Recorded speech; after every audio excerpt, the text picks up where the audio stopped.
And he went on. This man had 2 sons. The youngest one said to his father, "Father, give me my share of the inheritance." So the man divided his estate between them. Not long after that, the younger son gathered together all of his belongings and made away for a distant land, where he managed to fritter away all of his wealth in riotous living. After he had squandered it all, a terrible famine swept over the region, and he became destitute. He joined himself to a man of that land, who sent him out into the fields to feed swine.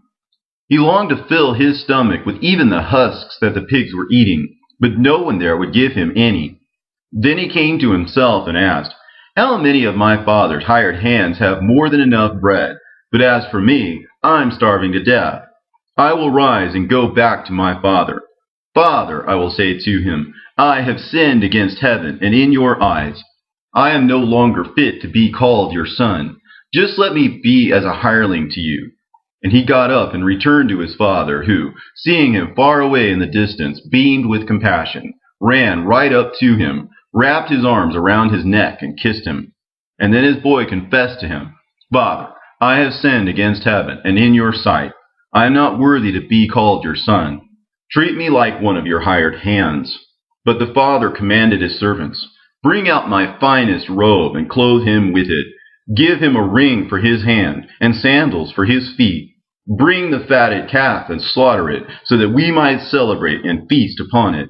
For this son of mine was dead, but now he is alive again, who once was lost, but now is found."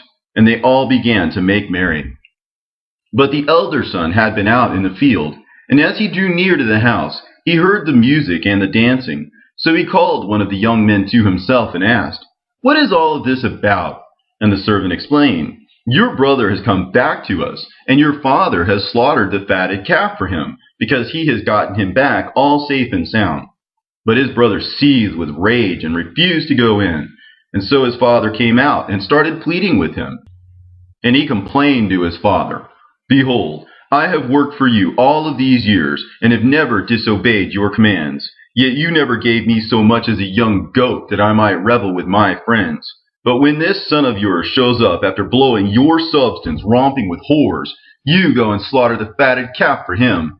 And the man responded, "Son, you were always here with me, and what is mine is yours as well. We simply had to rejoice and be glad, for this brother of yours was once dead, but now he is alive again. He was once lost, but now is found."